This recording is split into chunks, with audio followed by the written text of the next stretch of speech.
샬롬 할렐루야. 요한복음 9장 32에서 33입니다. 창세 이후로 맹인으로 난 자의 눈을 뜨게 하였다 함을 듣지 못하였으니 이 사람이 하나님께로부터 오지 아니하였으면 아무 일도 할 수 없으리이다. 아멘. 시편 66편 18절. 내가 나의 마음에 죄악을 품었더라면 주께서 듣지 아니하시리라. 아멘. 풀무 아까 잠언 17장 3절에 도가니는 은을, 풀무는 금을 연단하거니와 여호와는 마음을 연단하시느니라 였습니다. 아멘. 제목은 소경이 눈을 밝을 것이며, 요한복음 9장을 보면 예수님께서 길을 가시다가 날 때부터 소경된 사람을 만나게 되지요. 제자들은 이 사람이 소경으로 난 것이 네 죄로 인함이오니까, 자기 오니까 그 부모 오니까 라고 여쭙지요. 이에 예수님께서는 누구의 죄로 인함이 아니라 하나님께서 하시는 일을 나타내기 위함이라 하십니다. 그리고 땅에 침을 뱉어 진흙을 이겨 소경의 눈에 바른 뒤 실로암 못에 가서 씻으라 명하시지요. 진흙을 이겨 하면 예수님 손 또한 더러워져요. 진흙이 진득진득해 손에 묻었잖아요. 그러면 예수님 손 자체가 흙에 더러워져요.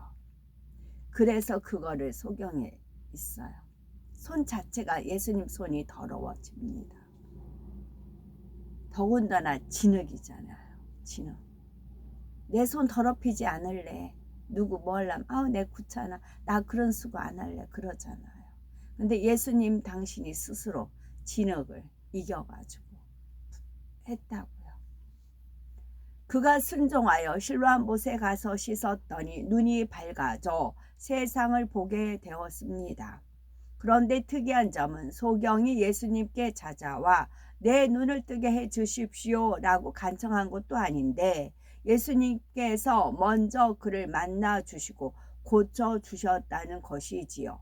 그가 이처럼 놀라운 하나님의 권능을 체험할 수 있었던 이유는 무엇일까요?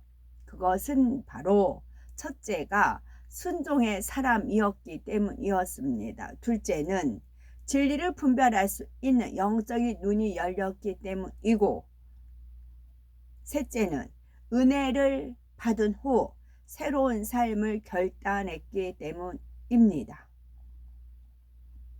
첫째는 순종의 사람이었기 때문입니다.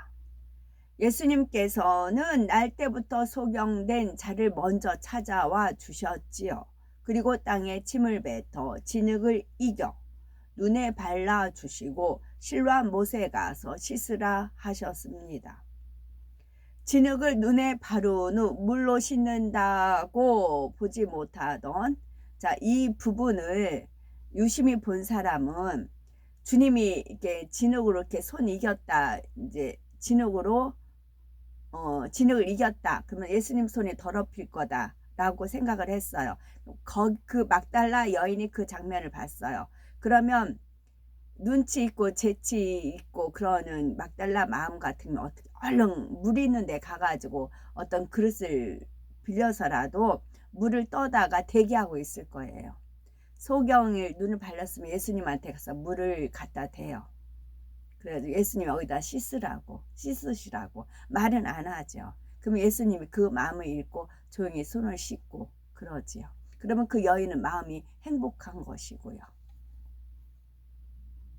진흙을 눈에 바른 후 물로 씻는다고 보지 못하던 사람이 보게 된다는 것은 상식적으로 맞지 않습니다. 있을 수도 없는 일이지요. 더구나 예수님께서 누구이신지 전혀 모르는 상태에서 그런 말을 듣는다면 자신을 놀린다고 화를 낼 사람도 있을 것입니다. 그러나 소경되었던 사람은 그렇지 않았습니다. 예수님의 말씀에 순종하여 실로암 물가로 가서 눈을 씻었지요. 이렇게 순종했을 때 날 때부터 보지 못했던 눈이 밝아져 세상을 또렷이 보게 되었습니다. 여기서 우리가 얻어야 할 교훈은 혹여 하나님 말씀이 내 상식과 경험에 맞지 않는다 해도 소경과 같이 겸손한 마음으로 믿고 순종할 수 있어야 한다는 것입니다. 그럴 때 하나님 은혜가 임하며 놀라운 역사를 체험할 수 있는 거지요. 둘째는 진리를 분별할 수 있는 영적인 눈이 열렸기 때문입니다. 태어날 때부터 보지 못하던 사람이 치료받은 후 유대인들과의 대화하는 것을 보면은 그가 얼마나 거짓이 없고 선한 마음을 지녔는지 알 수 있는 거지요. 또한 무엇이 옳은지 그른지 진리를 정확히 분별할 수 있는 영적인 눈이 열려 있는 것을 봅니다. 하지만 유대 종교 지도자들은 참빛인 예수님을 알아보지 못해 영적으로 눈먼 사람과 다름없었습니다. 오히려 장로의 유전에 매여 안식일의 소경을 치료해 주었다고 예수님을 힐책할 빌미를 찾고자 했지요. 예수님께서 진흙을 눈에 발라 치료해 주셨다고 소경이 되었던 자가 말해도 믿지 못하고 그 사람이 네 눈을 뜨게 하였으니 너는 그를 어떠한 사람이라 하느냐라고 되묻습니다. 그러자 그가 선지자니이다 라고 대답하지요. 자기의 눈을 고쳐줄 수 있는 분이라면 분명 하나님의 사람일 거라 생각했기 때문인 거지요. 그런데도 유대인들은 그의 부모까지 불러 이들이 어떻게 눈을 뜨게 되었는지 재차 확인합니다. 하지만 부모는 예수를 그리스도로 시인하면 유대인들이 출교에서 쫓아내는 것을 출교하기로 결의하였으므로 무서워서 직접 아들에게 물어보라고 합니다. 여기서 출교는 회당에서 쫓아내는 것으로서 당시 유대 공동체 사회에서는 매우 큰 형벌입니다.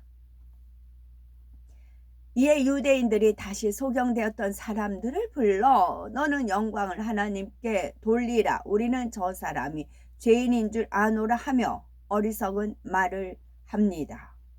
하나님께서는 죄인의 기도를 듣지 않으시는 분입니다.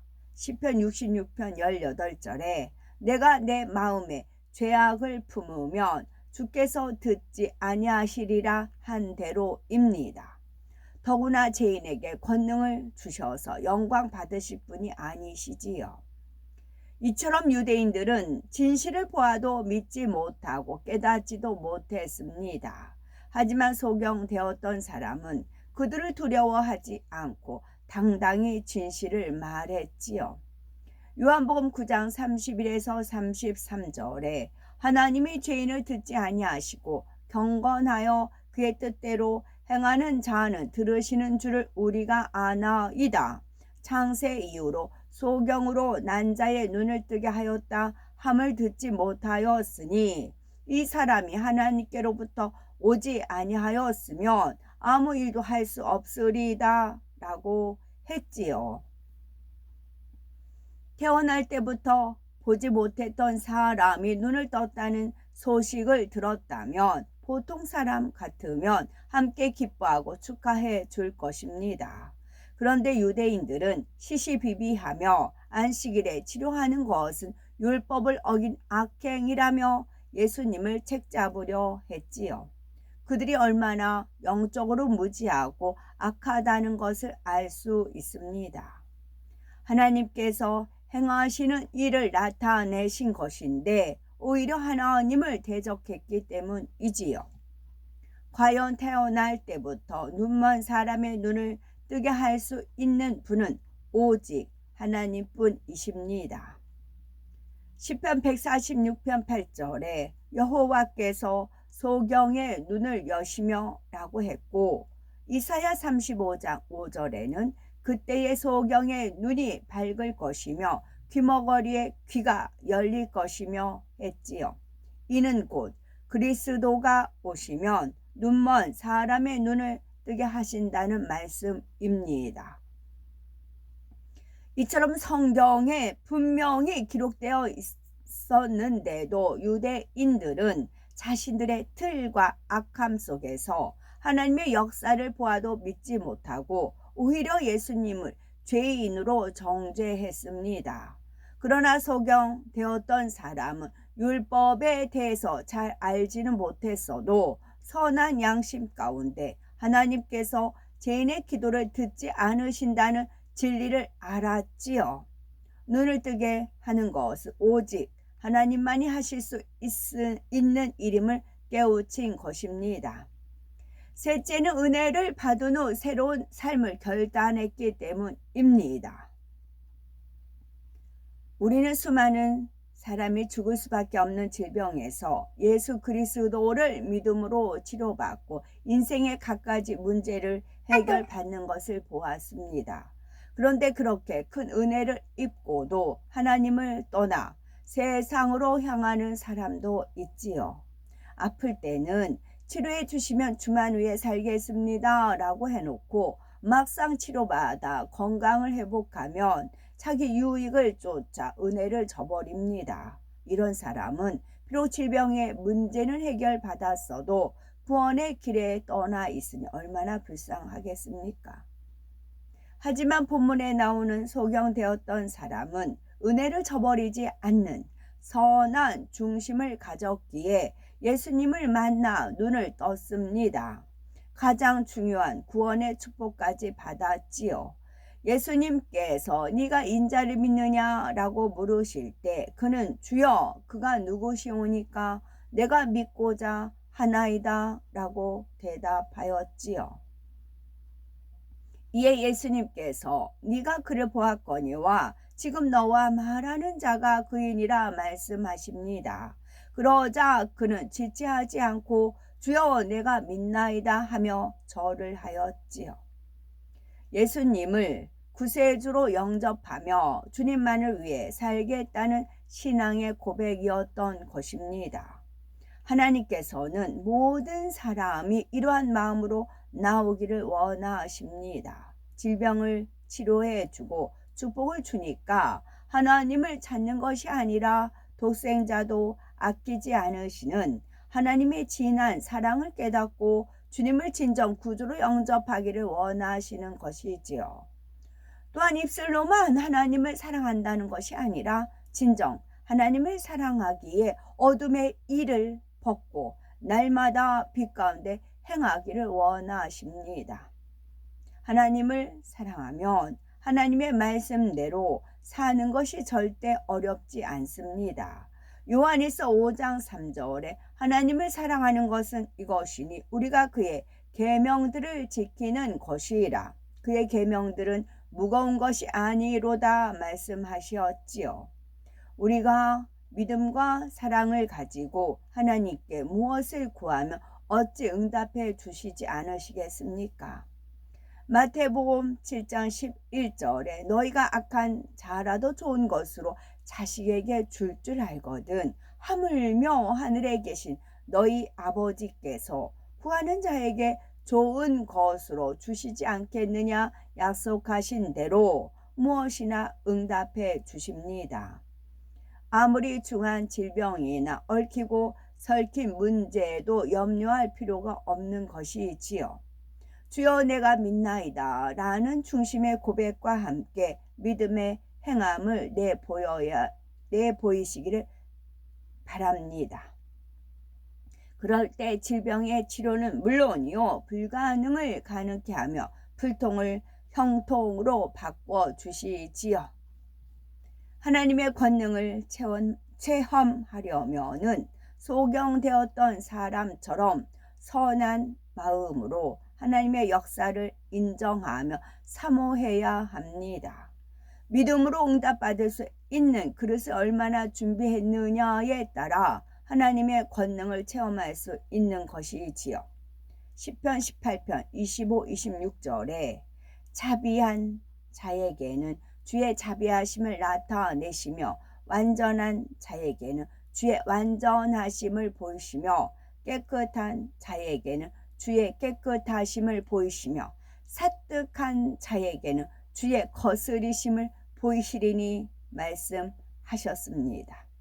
행한 대로 갚아 주시며 심은 대로 거두게 하시는 하나님을 기쁘시게 하는 믿음의 행함으로 권능을 체험하는 복되고 아름답고 거룩하고 보배로운 우리 모두가 됐으면 좋겠습니다. 아멘. 예수님께서 소경에게 진흙을 이겨 눈에 발라주신 이유, 진흙은 더군다나 손톱 속에도 들어가요. 손톱 속에. 상대의 믿음에 대한 배려입니다. 어떤 사람은 말로만 해도 믿음을 갖는가 하면 어떤 사람은 믿음을 가질 수 있도록 눈에 보이는 증거를 보여주어야 했지요. 그런데 이 소경은 예수님께서 나타낸 표적을 직접 본 적이 없기 때문에 믿음을 갖기 어려운 처지였지요. 이를 잘 아시는 예수님께서 그가 더 온전한 믿음을 갖고 순종하도록 배려하신 것입니다. 비록 앞은 볼 수 없었지만 눈에 무언가 감각적으로 와 닿을 때 볼 수 있겠구나라는 믿음이 생길 수 있기 때문이었죠. 아멘.